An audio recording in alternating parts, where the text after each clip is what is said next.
বিসমিল্লাহির রহমানির রহিম। প্রিয় দেশবাসী, আসসালামু আলাইকুম।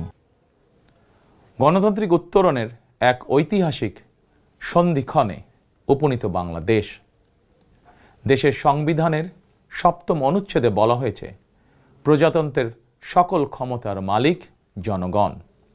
কিন্তু পতিত, পরাজিত, বিতাড়িত ফ্যাসিস্ট চক্র জনগণের কাছ থেকে রাষ্ট্রের মালিকানা কেড়ে নিয়েছিল জনগণের সকল গণতান্ত্রিক রাজনৈতিক অধিকার। অবশেষে দীর্ঘ আন্দোলন সংগ্রামের ধারাবাহিকতায় হাজারো প্রাণের বিনিময়ে জনগণের কাছে রাষ্ট্রের মালিকানা ফিরিয়ে দেওয়ার এক মাহেন্দ্রক্ষণ আমাদের সামনে উপস্থিত। আগামী 12ই ফেব্রুয়ারি অনুষ্ঠিত হতে যাচ্ছে গণতান্ত্রিকামী জনগণের বহুল আকাঙ্ক্ষিত জাতীয় নির্বাচন। প্রিয় দেশবাসী, রাষ্ট্র, রাজনীতি এবং সরকারে জনগণের অধিকার প্রতিষ্ঠার এই শুভ সময় মহান আল্লাহর দরবারে শুকরিয়া আদায় করে আমি আপনাদের সামনে কয়েকটি কথা বলতে চাই। গণতান্ত্রিকামী জনগণের সামনে এমন একটি শুভ সময় হঠাৎ করেই আসেনি। এর জন্য বাংলাদেশ জাতীয়তাবাদী দল বিএনপি সহ গণতন্ত্রের পক্ষের সকল রাজনৈতিক দল এবং গণতান্ত্রিকামী জনগণকে দীর্ঘ ১.৫ দশকেরও বেশি সময় ধরে আন্দোলন সংগ্রাম করতে হয়েছে। ফ্যাসিবাদ বিরোধী এই ধারাবাহিক আন্দোলনে হাজার হাজার মানুষকে গুম, খুন, অপহরণ করা হয়েছিল। আয়নাঘর নামক এক বর্বর বন্দিখানা যেন হয়ে উঠেছিল জ্যান্ত মানুষের কবরস্থান। শুধুমাত্র ২০২৪ সালে ছাত্র জনতার ঐতিহাসিক গণ অভ্যুত্থানেই ১৪ শতাধিক মানুষকে হত্যা করা হয়েছে। আহত হয়েছেন কমপক্ষে ৩০,০০০ মানুষ। বাংলাদেশের জন্মযুদ্ধ থেকে আজ পর্যন্ত দেশে গণতন্ত্র এবং মানুষের অধিকার প্রতিষ্ঠার জন্য বিভিন্ন সময় যারা শহীদ হয়েছেন তাদের মাগফিরাত কামনা করছি। যারা আহত হয়েছেন তাদের প্রতি জানাই গভীর সহানুভূতি এবং সহমর্মিতা। হতাহতদের শোক সন্তপ্ত পরিবারের প্রতি জানাই গভীর সমবেদনা। প্রিয় দেশবাসী, ১৯৭১ সালের স্বাধীনতা অর্জনের যুদ্ধ, ১৯৭৫ সালের ৭ই নভেম্বরের আধিপত্যবাদ ও তাবেদার অপশক্তি বিরোধী বাংলাদেশ, ৯০-এর স্বৈরাচার বিরোধী আন্দোলন, শাপলা চত্বরের গণহত্যা কিংবা সর্বশেষ ২০২৪ সালের স্বাধীনতা রক্ষার যুদ্ধ, ইতিহাসের এমন প্রতিটি বাঁকে হাজারো লক্ষ মানুষ অকাতরে জীবন দিয়েছেন। একটি প্রাণের সমাপ্তির মধ্যে দিয়ে একটি পরিবারের স্বপ্ন ও সম্ভাবনা, আশা, আকাঙ্ক্ষারও মৃত্যু ঘটে। এই মানুষগুলো কেন এমন অকাতরে জীবন দিয়েছিলেন? কি ছিল তাদের চাওয়া? কোনো কিছু দিয়েই মৃত্যুর প্রতিদান হয় না। তাহলে কি এত প্রাণের বিসর্জন বৃথা হয়ে যাবে? না, অবশ্যই বৃথা যেতে দিতে পারি না। আমরা যারা এখনো আল্লাহর রহমতে বেঁচে আছি, আমাদের উচিত সকল শহীদদের আকাঙ্ক্ষিত বাংলাদেশ প্রতিষ্ঠা করা। একটি ন্যায়ভিত্তিক, মানবিক, নিরাপদ, গণতান্ত্রিক বাংলাদেশ প্রতিষ্ঠার মাধ্যমে আমরা দেশ এবং জনগণের জন্য উৎসর্গকৃত সকল প্রাণের প্রতিদান দেবার চেষ্টা করতে পারি। প্রিয় দেশবাসী, বাংলাদেশ প্রায় ২০ কোটি মানুষের জনবহুল দেশ। দেশের মোট জনশক্তির অর্ধেকের বেশি নারী। জনসংখ্যার ৪ কোটির বেশি তারুণ্য, ৫ কোটির বেশি শিশু, ৪০ লাখের বেশি প্রতিবন্ধী মানুষ, কোটি কোটি শ্রমিক, কৃষক। এই সকল শ্রেণী পেশার মানুষের আকাঙ্ক্ষা বাস্তবায়ন করতে ব্যর্থ হলে শেষ পর্যন্ত খোদ রাষ্ট্রযন্ত্রই দুর্বল হয়ে পড়বে। নাগরিকদের দুর্বল রেখে রাষ্ট্র কখনোই শক্তিশালী হয়ে উঠতে পারে না। জনগণের রাজনৈতিক এবং অর্থনৈতিক ক্ষমতা নিশ্চিত করা না গেলে দেশে ডেমোক্রেসি, ডেভেলপমেন্ট কিংবা ডিসেন্ট্রালাইজেশন কোনো কিছুরই টেকসই হবে না।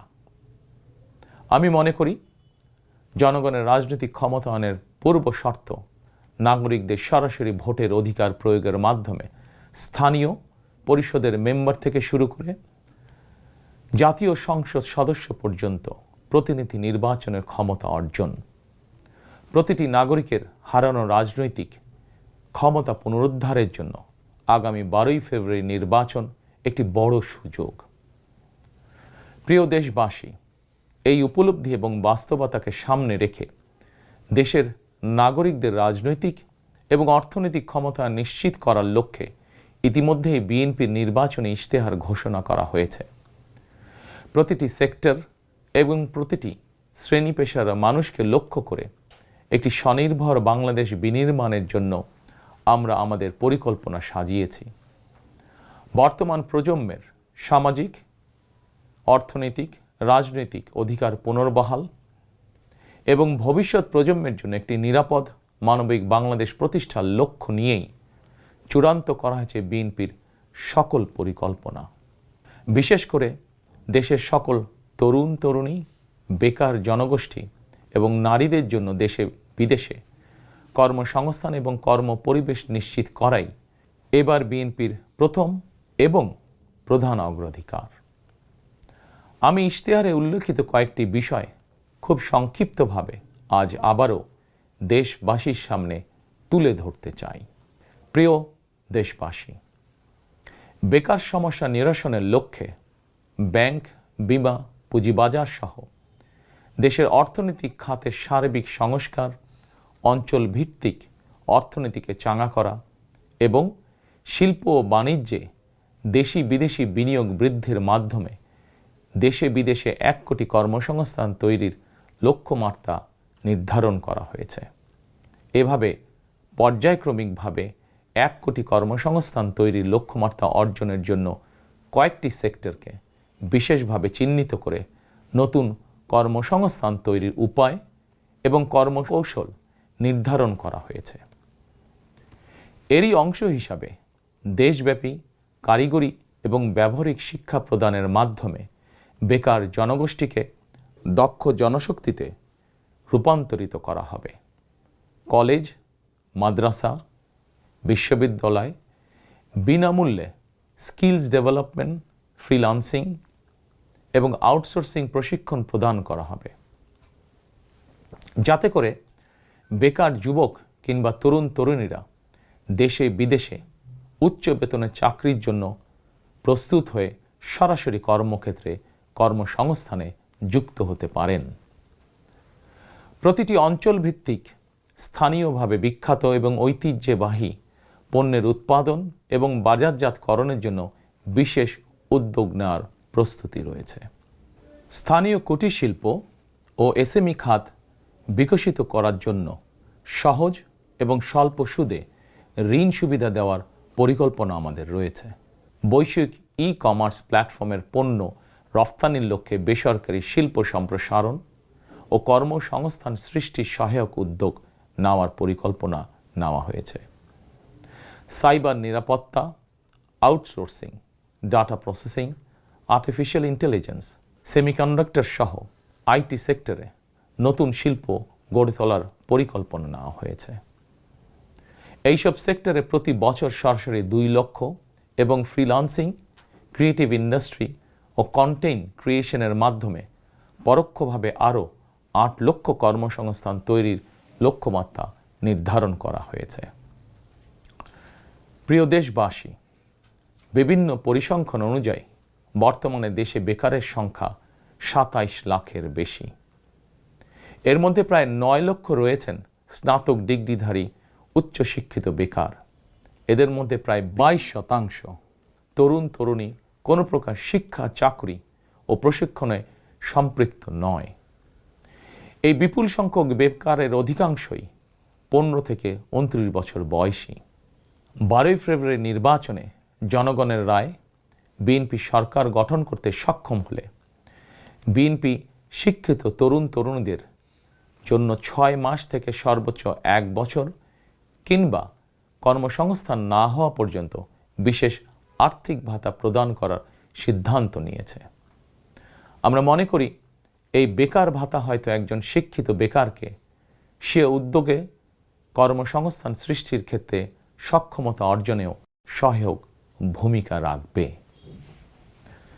প্রিয় দেশবাসী, দেশের অর্ধেক জনশক্তির বেশি নারী শক্তিকে রাষ্ট্র, রাজনীতি, অর্থনীতির মূলধারার বাইরে রেখে দেশের অগ্রগতি সম্ভব নয়। দেশে প্রায় 4 কোটি পরিবার রয়েছে। যদি আপনারা বিএনপিকে রাষ্ট্র পরিচালনার দায়িত্ব দেন, তাহলে আমরা এবার প্রথমবারের মতন দেশে প্রতিটি পরিবারের জন্য ফ্যামিলি কার্ড ইস্যু করার চূড়ান্ত সিদ্ধান্ত নিয়েছি। পরিবারগুলোর নারী প্রধানের নামে ফ্যামিলি কার্ড ইস্যু করা হবে। তবে প্রথম পর্যায়ে অর্থনৈতিকভাবে পিছিয়ে থাকা প্রান্তিক এবং নিম্ন আয়ের পরিবারকে সুরক্ষা দিতে ফ্যামিলি কার্ডে প্রতি মাসে 2,500 টাকা কিংবা সমমূল্যে নিত্য প্রয়োজনীয় খাদ্য সহায়তা দেওয়া হবে। ফ্যামিলি কার্ডের মাধ্যমে আর্থিক সহযোগিতার পরিমাণ, প্রয়োজন এবং বাস্তবতার নিরিখে পর্যায়ক্রমে বাড়ানো হবে। ফ্যামিলি কার্ডটিকে আমরা নারীর অর্থনৈতিক ক্ষমতায়নের প্রতীক হিসাবে মনে করি। প্রিয় ভাই ও বোনেরা, দেশনেত্রী মরহুমা বেগম খালেদা জিয়া নারী শিক্ষার উন্নয়নে দেশে স্নাতকোত্তর পর্যন্ত বিনা বেতনে শিক্ষার সুযোগ চালু করেছিলেন। আপনারা বিএনপিকে আবারও রাষ্ট্র পরিচালনার দায়িত্ব দিলে নারীদের বিনা বেতন শিক্ষা গ্রহণের সুবিধা অব্যাহত রাখার পাশাপাশি নীতি নির্ধারণে নারীর অংশগ্রহণ ও ভূমিকা বাড়ানো হবে। নারী উদ্যোক্তাদের আর্থিক ও দক্ষতা উন্নয়নে বিশেষ সহায়তা প্রদানের পাশাপাশি আনুষ্ঠানিক খাতে নারী কর্মসংস্থান বৃদ্ধি করার পরিকল্পনা আমাদের রয়েছে। উপজেলা পর্যায়ে বিশেষায়িত নারী কল্যাণ কেন্দ্র প্রতিষ্ঠা করার পরিকল্পনা আমাদের রয়েছে। স্বাচ্ছন্দ্যে চলাফেরা নিশ্চিত করতে শুধুমাত্র নারীদের জন্য বিশেষায়িত ইলেকট্রিক পরিবহন চালু করা হবে। কর্মপরিবেশ নিশ্চিত করতে কর্মস্থলে ডে কেয়ার ও ব্রেস্টফিডিং কর্নার স্থাপন করা হবে। এছাড়া বিশেষ করে রাজধানী ঢাকা সহ বিভাগীয় শহরগুলোতে কয়েকটি নির্দিষ্ট স্থানে হাইজিনিক বাথরুম নির্মাণের পরিকল্পনা আমাদের রয়েছে। আমাদের সমাজের নারীরা নানাভাবে হয়রানি এবং সহিংসতার শিকার হন। বর্তমান সময়ে নারীর প্রতি সাইবার বুলিং উদ্বেগজনক রূপ নিয়েছে। বুলিং সহ নারীর প্রতি যে কোনো ধরনের সহিংসতা বন্ধে কঠোর আইন প্রয়োগের পরিকল্পনা এবং সিদ্ধান্ত আমাদের রয়েছে। নারী নির্যাতন ও ধর্ষণের বিরুদ্ধে দৃষ্টান্তমূলক শাস্তি নিশ্চিত অবশ্যই ইনশাআল্লাহ করা হবে। প্রিয় দেশবাসী, সময়ের সাথে সাথে অর্থনীতির নানা খাত বাড়লেও দেশের অর্থনীতি এখনো মূলত কৃষি নির্ভর। বিএনপি বিশ্বাস করে কৃষকের স্বার্থ রক্ষার অর্থ দেশের স্বার্থ রক্ষা। এজন্যই আমরা বলি, বাঁচলে কৃষক বাঁচবে দেশ। এই উপলব্ধি থেকেই আমরা কৃষকদের স্বার্থ রক্ষার জন্য কৃষকদের জন্য ফার্মার্স কার্ড ইস্যুর উদ্যোগ নিয়েছি। এই কার্ডের মাধ্যমে কৃষক একদিকে কৃষি সংক্রান্ত হালনাগাদ তথ্য পাবেন, অপরদিকে সরকারের কাছ থেকে পাবেন আর্থিক এবং অন্যান্য প্রয়োজনীয় সহযোগিতা। দেশে কোটি কোটি কৃষক শ্রমিক রয়েছেন, অধিকাংশই কর্মক্ষম। কর্মক্ষম কৃষকদের জন্য একদিকে যেরকম কর্মসংস্থান প্রয়োজন, অপরদিকে প্রয়োজন তাদের শ্রমের ন্যায্য মজুরি এবং নিরাপদ কর্মপরিবেশ। আমরা মনে করি কর্মক্ষম এই জনশক্তির শ্রমই হতে পারে বাংলাদেশকে পুনরায় স্বনির্ভর ও সমৃদ্ধ বাংলাদেশে রূপান্তরের চাবিকাঠি। এ কারণেই আমরা বলি, করব কাজ, গড়ব দেশ, সবার আগে বাংলাদেশ। তাই আমরা আমাদের কর্ম পরিকল্পনায় কৃষকদের স্বার্থ রক্ষায় সর্বাধিক গুরুত্ব দিয়েছি। প্রিয় দেশবাসী, আমাদের জনসংখ্যার একটি বিপুল অংশ স্কুল, কলেজ, মাদ্রাসা এবং বিশ্ববিদ্যালয় শিক্ষার্থী। জ্ঞান, বিজ্ঞান আর তথ্য প্রযুক্তির এই বিকাশমান বিশ্বে বাংলাদেশের কোটি কোটি শিক্ষার্থী, এইসব তরুণ তরুণীরাই বদলে দিবে আগামীর বাংলাদেশ। তবে একাডেমিক শিক্ষার স্তরের সর্বোচ্চ ধাপে পৌঁছার এই যাত্রা পথে লক্ষ লক্ষ শিক্ষার্থী কিন্তু বিভিন্ন পর্যায়ে ড্রপ আউট হয়ে যান। নানা বাস্তবতায় ড্রপ আউট হয়ে যাওয়া শিক্ষার্থীদের তালিকায় বিশ্বের যে কয়েকটি দেশ শীর্ষস্থানে রয়েছে, বাংলাদেশ তার অন্যতম। একজন শিক্ষার্থী শিক্ষা স্তরের যে কোনো পর্যায়ে ড্রপ আউট হওয়ার পর তাদেরকে যেন বেকার জীবন কাটাতে না হয়, সেজন্য হাই স্কুল পর্যায় থেকে আমরা শিক্ষা কারিকুলামে কারিগরি এবং ব্যবহারিক অর্থাৎ টেকনিক্যাল এবং ভোকেশনাল শিক্ষাকে আবশ্যকীয় করার প্রস্তুতি এবং পরিকল্পনা নিয়ে রেখেছি। একই সঙ্গে দেশের জনশক্তিকে জনসম্পদে রূপান্তর করতে বাংলা এবং ইংরেজির পাশাপাশি হাই স্কুল পর্যায় থেকে সিলেবাসে তৃতীয় আরেকটি ভাষা শিক্ষার ব্যবস্থা রাখার সিদ্ধান্ত এবং পরিকল্পনা আমরা গ্রহণ করেছি। আমরা মনে করি একজন ব্যক্তির একাধিক ভাষা জ্ঞান থাকলে বিশ্বের যে কোনো দেশেই কর্মসংস্থানের অভাব হবে না। বৈশ্বিক চ্যালেঞ্জ মোকাবেলা করে একজন শিক্ষার্থী যাতে যোগ্যতম হিসেবে এগিয়ে যেতে পারেন, সেই চিন্তাকে সামনে রেখেই আমরা শিক্ষা বিশেষজ্ঞদের গবেষণা এবং সুপারিশের ভিত্তিতে শিক্ষা কারিকুলাম পরিমার্জনের পরিকল্পনাও চূড়ান্ত করেছি।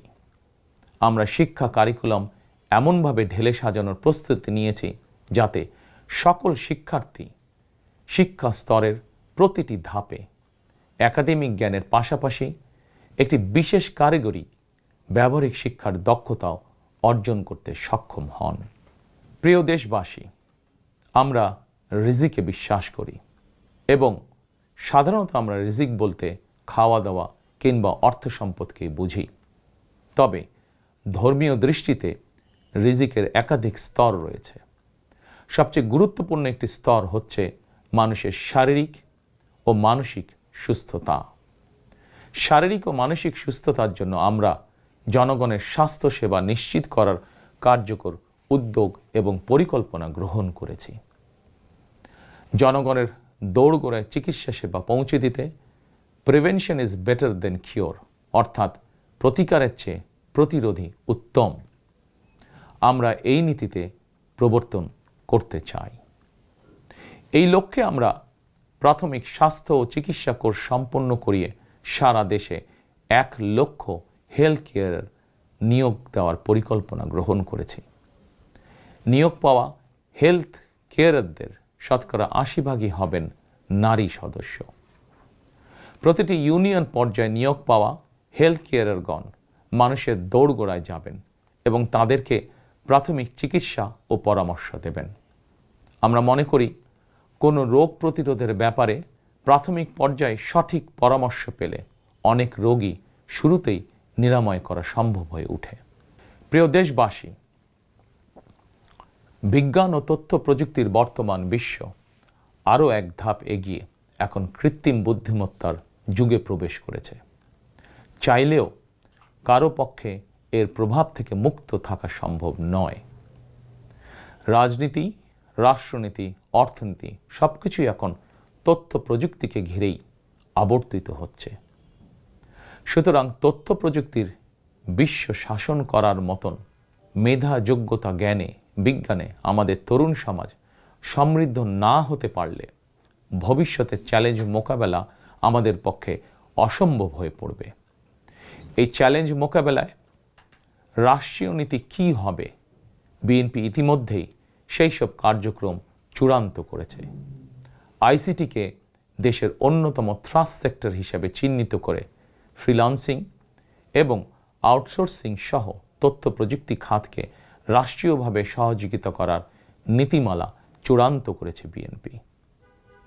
প্রিয় দেশবাসী, আপনারা জানেন সকল বাধা উপেক্ষা করে 2023 সালে ফ্যাসিবাদী শাসন আমলেই বিএনপি রাষ্ট্র মেরামতের 31 দফা উপস্থাপন করেছিল। এরপর প্রতিটি দফা কিভাবে বাস্তবায়ন করা হবে সেই বিষয়ে দেশে প্রবাসে বসবাসরত সংশ্লিষ্ট ক্ষেত্রে বিশেষজ্ঞদের সঙ্গে মাসের পর মাস আলোচনা করে কর্ম পরিকল্পনা বাস্তবায়নে প্রক্রিয়া এবং পদ্ধতিও চূড়ান্ত করা হয়েছে। প্রতিটি দফা বাস্তবায়নে ব্যয় নির্বাহের খাতও যথাযথভাবে চূড়ান্ত করা হয়েছে। কারণ আমরা মনে করি দেশ এবং জনগণের স্বার্থে কোনো শুভ উদ্যোগ নিলে সমস্যা হওয়ার কোনো কারণ নেই। বেগম খালেদা জিয়া রাষ্ট্রের টাকা দিয়েই বিনামূল্যে নারী শিক্ষার সুযোগ করে দিয়েছিলেন। প্রিয় দেশবাসী, আপনারা জানেন ফ্যাসিবাদের শাসন আমলে প্রতি বছর দেশ থেকে $16 বিলিয়ন পাচার করে দেওয়া হতো। এভাবে দুর্নীতি এবং টাকা পাচার আর অপচয় রোধ করা গেলে ফ্যামিলি কার্ড, ফার্মার্স কার্ড কিংবা বেকার ভাতা প্রদানের মতন ইতিবাচক উদ্যোগগুলো বাস্তবায়নের জন্য অর্থের সংকুলন অসম্ভব নয়। শুধু রাজনৈতিক সদিচ্ছার প্রয়োজন। জনস্বার্থে প্রতিশ্রুতি পূরণের রাজনৈতিক সদিচ্ছা বিএনপির রয়েছে। প্রিয় দেশবাসী, আমাদের সকল ওয়াদা বাস্তবায়নের জন্য আপনাদের দোয়া, সমর্থন, সহযোগিতা এবং ভোট চাই। প্রিয় দেশবাসী, জনগণ রাষ্ট্রের মালিক। জনগণ রাষ্ট্রের মালিক হলে রাষ্ট্রের সুযোগ সুবিধাও ভোগ করা জনগণের অধিকার। কিন্তু ফ্যাসিবাদ আমলে সকল সুযোগ সুবিধা সম্পদ জনগণের পরিবর্তে মাফিয়া সিন্ডিকেটের হাতে কুক্ষিগত ছিল। সুতরাং এবারের নির্বাচনের মাধ্যমে বিএনপি শুধু রাষ্ট্রের মালিকানাই নয়, জনগণ যাতে ন্যায্যভাবে রাষ্ট্রীয় সুযোগ ও সুবিধাও ভোগ করতে পারেন, বিএনপি সেটিকেও ইনশাল্লাহ নিশ্চিত করতে চায়। প্রিয় দেশবাসী, সমাজের প্রতিটি শ্রেণী পেশার মানুষের প্রতি লক্ষ্য রেখেই আমরা আমাদের আগামীর বাংলাদেশ গড়ার পরিকল্পনা সাজিয়েছি। আমাদের এই পরিকল্পনা থেকে সমাজের কোনো অংশই বাদ যায়নি। দেশে প্রতিবন্ধী প্রায় 40 লক্ষ মানুষের কল্যাণ নিয়েও আমাদের পরিকল্পনা রয়েছে। আমরা মনে করি প্রতিবন্ধী মানুষদের প্রতি শুধু পরিবার নয়, রাষ্ট্রেরও বিশেষ দায়িত্ব রয়েছে। আমরা সেই দায়িত্ব যথাযথভাবে পালন করতে চাই। বাংলাদেশে প্রায় 2 লক্ষ মসজিদ রয়েছে। এই মসজিদের কয়েক লক্ষ খতিব, ইমাম, মুয়াজ্জিম সাহেব রয়েছেন। জন্ম থেকে মৃত্যু পর্যন্ত এই মানুষগুলোর সঙ্গে আমাদের রয়েছে ধর্মীয়, সামাজিক, আত্মিক এবং আধ্যাত্মিক সম্পর্ক। এদের অনেকেই আর্থিকভাবে পিছিয়ে রয়েছেন। জনগণের রায় বিএনপি রাষ্ট্র পরিচালনার সুযোগ পেলে দেশের ইমাম, খতিব, মুয়াজ্জিম এবং একইভাবে অন্য সকল ধর্মের ধর্মীয় গুরুদের জন্য রাষ্ট্রীয়ভাবে আর্থিক সহযোগিতা ইনশাল্লাহ আমরা নিশ্চিত করতে চাই। প্রিয় দেশবাসী, পতিত, পরাজিত ও বিতাড়িত ফ্যাসিবাদ অপশক্তি দেশের সকল সাংবিধানিক এবং বিধিবদ্ধ প্রতিষ্ঠানগুলোকে অকার্যকর করে দিয়েছিল।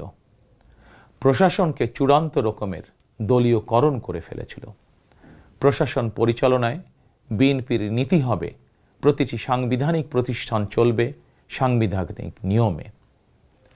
শাসন প্রশাসনকে দলীয়করণ নয়। প্রশাসনে নিয়োগ কিংবা পদোন্নতি হবে মেধা এবং যোগ্যতার ভিত্তিতে। জনপ্রশাসন সঠিক ভিত্তির উপর প্রতিষ্ঠিত হতে না পারলে আমাদের কোনো উদ্যোগেরই সুফল মিলবে না। আমরা ইতিমধ্যেই জনগণের সামনে উপস্থাপিত আমাদের দলীয় ইশতেহারে বলেছি, জনগণের রায় বিএনপি রাষ্ট্র পরিচালনার দায়িত্ব পেলে সরকারি কর্মকর্তা এবং কর্মচারীদের জন্য যথাসময়ে জাতীয় পে স্কেল ঘোষণা এবং বাস্তবায়ন করা হবে। প্রিয় দেশবাসী, বিশ্বের বিভিন্ন দেশে প্রায় 1.5 কোটি প্রবাসী বাংলাদেশির বসবাস। প্রবাসীরা অনেকেই বাংলাদেশে তাদের প্রিয় পরিবার পরিজন ছেড়ে বিশ্বের বিভিন্ন দেশে বসবাস করেন। বৈদেশিক আয়ের ক্ষেত্রে বাংলাদেশে গার্মেন্টস সেক্টরের পরই প্রবাসী বাংলাদেশিদের অবদান। কিন্তু দেশে প্রবাসীদের সুযোগ সুবিধা, সম্মান এবং মূল্যায়নের ক্ষেত্রে তাদের অভিযোগ দীর্ঘদিনের। দেশে বিদেশে প্রবাসীদের সম্মান, সুযোগ সুবিধা, সুরক্ষা, অধিকার নিশ্চিত করার লক্ষ্যে এবার আমরা প্রবাসী কার্ড প্রবর্তনের পরিকল্পনা গ্রহণ করেছি। এই কার্ডের মাধ্যমে দেশে প্রবাসীদের অর্থনৈতিক বিনিয়োগ সুরক্ষা এবং বিমানবন্দরে তাদের হয়রানি বন্ধসহ কয়েকটি সুবিধা বিদ্যমান থাকবে ইনশাআল্লাহ। দক্ষ বাংলাদেশি শ্রমিক বিশ্বের কোনো দেশে কাজের নিশ্চয়তা বা অফার পেলে বিদেশে কর্মস্থলে যোগদানের জন্য তাদেরকে যাতে দেশে তাদের জায়গা জমি বিক্রি করতে না হয়, এজন্য রাষ্ট্রীয়ভাবে তাদেরকে সহজ শর্তে ঋণ সুবিধা দেওয়ার পরিকল্পনা আমাদের রয়েছে। প্রিয় দেশবাসী, বাংলাদেশের 90% বেশি মানুষ মুসলমান। মহান আল্লাহর দরবারে আমাদের সকলের একটাই প্রার্থনা, রব্বানা আতিনা ফিদ দুনিয়া হাসানাতান ওয়া ফিল আখিরাতি হাসানাতান ওয়া কিনা আযাবান নার।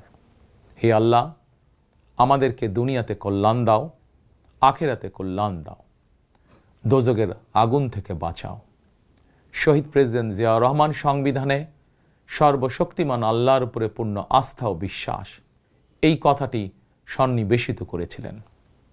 কিন্তু তাবেদার সরকার সংবিধান থেকে এই কথাটি বাদ দিয়েছিল।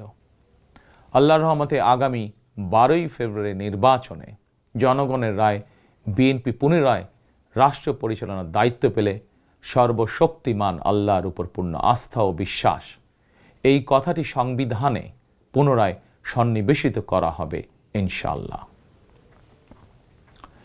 প্রিয় দেশবাসী, আমাদের এই ধর্মীয় বিশ্বাস এবং মূল্যবোধের বিরুদ্ধে বিভিন্ন সময় সামাজিক রাজনৈতিক আগ্রাসন চালানোর অপচেষ্টা হয়েছিল।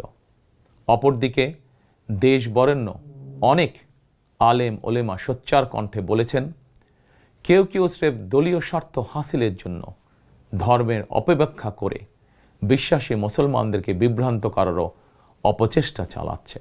সুতরাং সকল বিশ্বাসীদের প্রতি আহ্বান, কেউ যেন বিশ্বাসী মুসলমানদেরকে বিভ্রান্ত করতে না পারে সে ব্যাপারে আমাদের সকলকে সতর্ক থাকতে হবে।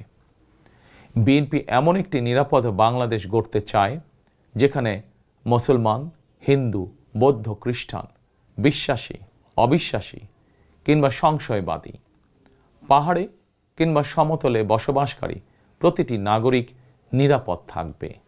1971 সালের স্বাধীনতা যুদ্ধ সময় কে কোন ধর্মের এটি কোনো জিজ্ঞাসা ছিল না।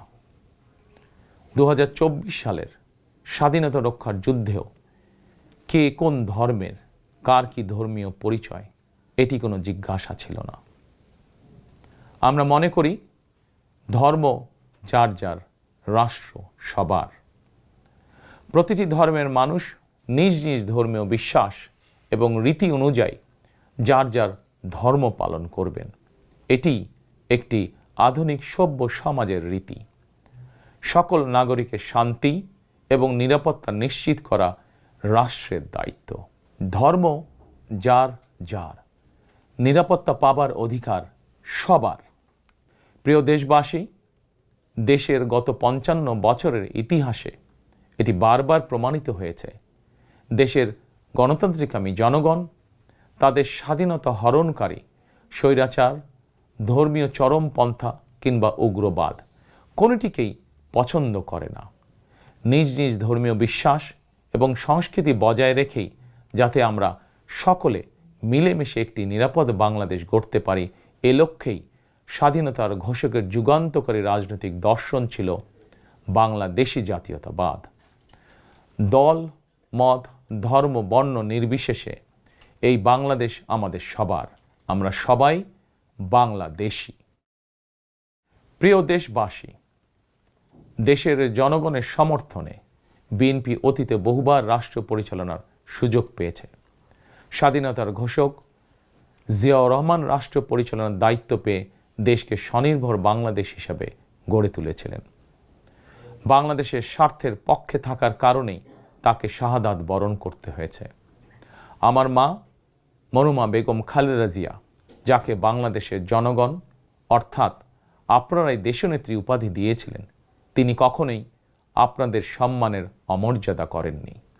জীবনের শেষ বয়সে এসেও তিনি জেল জুলুম বরণ করেছেন, কিন্তু বাংলাদেশের স্বার্থের সঙ্গে আপোষ করেননি। সন্তান হিসাবে আমি জানি তার কাছে অনেক প্রস্তাব এসেছিল।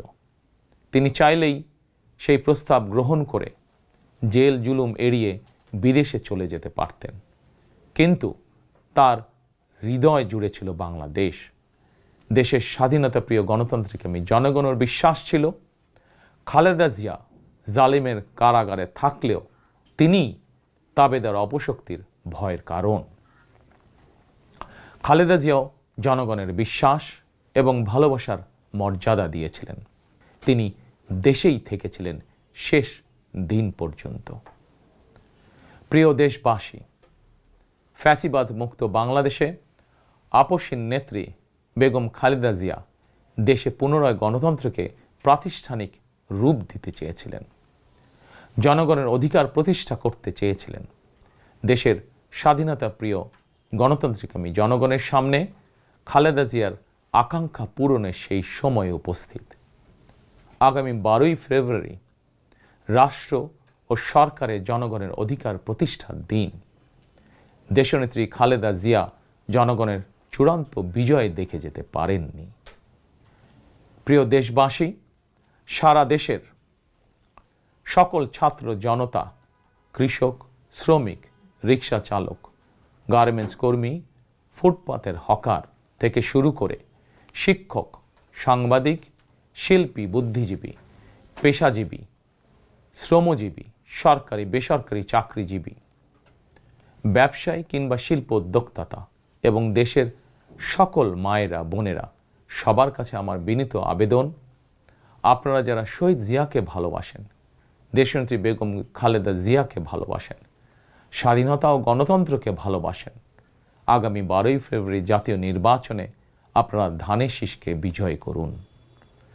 ধানের শীষের বিজয়ের অর্থ বাংলাদেশের বিজয়। ধানের শীষের বিজয়ের অর্থ স্বাধীন, সার্বভৌম, তাবেদার মুক্ত বাংলাদেশ। প্রিয় দেশবাসী, শহীদ জিয়া আর দেশনেত্রী বেগম খালেদা জিয়ার সাফল্য যাত্রা অব্যাহত রাখতে আমি আমার দলের নেতাকর্মীদেরকে সঙ্গে নিয়ে বিএনপির রাজনৈতিক, সামাজিক, অর্থনৈতিক কর্মসূচিগুলো বাস্তবায়নের জন্য দীর্ঘদিন থেকে হাতে কলমে প্রস্তুতি নিয়েছি। 2001 সালে যখন আপনাদের সমর্থনে বিএনপি রাষ্ট্র পরিচালনার দায়িত্ব পালন করেছিল, আমি তখন সরকারের অংশ হইনি। তবে বিএনপির একজন কর্মী হিসাবে সারা দেশে প্রতিটি জেলা, উপজেলা, গ্রাম, নগর, বন্দরে ঘুরেছি। আপনাদের স্থানীয় সমস্যাগুলো, সম্ভাবনাগুলো জানার, বোঝার চেষ্টা করেছি। পরিস্থিতির কারণে বিদেশে থাকতে বাধ্য হলেও হৃদয়, মন, সত্তা জুড়ে ছিল বাংলাদেশ, বাংলাদেশের জনগণ। আমি তাই বিদেশে অবস্থানকালীন সময়েও দেশের প্রতিটি এলাকায় আপনাদের সঙ্গে যোগাযোগ রাখার চেষ্টা করেছি। বিদেশ থেকে দেশে ফিরেও আমি আবারও এই স্বল্প সময় যতটুকু সম্ভব আপনাদের কাছে ছুটে গিয়েছি। আমি আপনাদের ভালোবাসা পেয়েছি, বিএনপির প্রতি আপনাদের আবেগ এবং ভালোবাসা উপলব্ধি করেছি। প্রিয় দেশবাসী, 12ই ফেব্রুয়ারি বিএনপির প্রতি আবারও আপনাদের ভালোবাসা প্রকাশের দিন। অতীতে আপনাদের সমর্থনে বিএনপি একাধিকবার রাষ্ট্র পরিচালনার দায়িত্ব পালন করেছে। দেশ পরিচালনা করতে গিয়ে সেই সময় কোনো কোনো ক্ষেত্রে হয়তো আমাদের অনিচ্ছাকৃত কিছু ভুল ত্রুটি হয়েছে। সেজন্য আমি দেশবাসীর কাছে আন্তরিকভাবে দুঃখ প্রকাশ করছি। অতীতের ভুল থেকে শিক্ষা নিয়ে অর্জনগুলোকে অবলম্বন করে বর্তমান এবং ভবিষ্যৎ প্রজন্মের জন্য একটি নিরাপদ বাংলাদেশ গঠনের জন্য আগামী 12ই ফেব্রুয়ারি জাতীয় নির্বাচনে আবারও আমি আপনাদের সমর্থন চাই। আমি দেশ এবং জনগণের জন্য, আপনার এবং আপনার পরিবারের সদস্যদের জন্য যেসব পরিকল্পনা গ্রহণ করেছি, প্রতিটি পরিকল্পনা বাস্তবায়নের জন্য ধানের শীষে আপনাদের সমর্থন এবং আপনাদের ভোট চাই। প্রিয় দেশবাসী, প্রতিটি পরিকল্পনা বাস্তবায়নের জন্য কঠোরভাবে দুর্নীতি নিয়ন্ত্রণ, আইনের শাসন প্রতিষ্ঠা এবং জনগণের কাছে রাষ্ট্র এবং সরকারকে দায়বদ্ধ রাখার কোনোই বিকল্প নেই। রাষ্ট্র পরিচালনায় আপনাদের সমর্থন পেলে দেশের আগামী দিনের সরকার হবে জনগণের কাছে দায়বদ্ধ। দেশে দুর্নীতি নিয়ন্ত্রণে যতটা কঠোর হওয়া যায়, বিএনপি সরকার ইনশাল্লাহ ততটাই কঠোর হবে। দেশে পুনরায় আইনের শাসন প্রতিষ্ঠিত হবে ইনশাল্লাহ। দেশবাসীর কাছে এটি আমার অঙ্গীকার, বিএনপির অঙ্গীকার। আপনাদের কাছে আমার অঙ্গীকারের কারণ আপনারাই বিএনপির সকল রাজনৈতিক ক্ষমতার উৎস। প্রিয় দেশবাসী, ফ্যাসিবাদ আমলে 2024 সালের 7ই জানুয়ারি তথাকথিত দামি নির্বাচনে আমি আপনাদের প্রতি আহ্বান জানিয়ে বলেছিলাম, 7ই জানুয়ারি সারাদিন পরিবারকে সময় দিন। বর্তমানে ফ্যাসিবাদ মুক্ত বাংলাদেশে অনুষ্ঠিত জাতীয় নির্বাচনে এবার দেশবাসীর প্রতি আমার আহ্বান, আপনাদের প্রতি আমার বিনীত আবেদন, 12ই ফেব্রুয়ারি সারাদিন ধানের শীষে ভোট দিন। তারুণ্যের প্রথম ভোট ধানের শীষের জন্য হোক। প্রিয় দেশবাসী, গণতন্ত্রকামী প্রিয় ভাই ও বোনেরা, 12ই ফেব্রুয়ারি আপনারা ধানের শীষের প্রার্থীদের দায়িত্ব নিন। 13 তারিখ থেকে আপনাদের নির্বাচিত এমপিরা আপনাদের দায়িত্ব নেবে। নির্বাচিত প্রতিনিধিরা আপনাদের দায়িত্ব ঠিক মতন পালন করছে কিনা সেটি নিশ্চিত করার দায়িত্ব আমি নেব ইনশাল্লাহ। 12ই ফেব্রুয়ারি যদি আপনাদের সমর্থন পাই, তাহলে রাষ্ট্র পরিচালনায় বিএনপির মূল মন্ত্র থাকবে মহানবীর মহান আদর্শ, ন্যায়পরায়ণতা। 12ই ফেব্রুয়ারি জনগণের বাংলাদেশে জনগণের অধিকার প্রতিষ্ঠার এই দিনে আমি আল্লাহর দরবারে ধানের শীষের বিজয় কামনা করে আমার বক্তব্য শেষ করছি। 12ই ফেব্রুয়ারি সারাদিন ধানের শীষে ভোট দিন। আল্লাহ হাফেজ। বাংলাদেশ জিন্দাবাদ। বাংলাদেশ জাতীয়তাবাদী দল জিন্দাবাদ।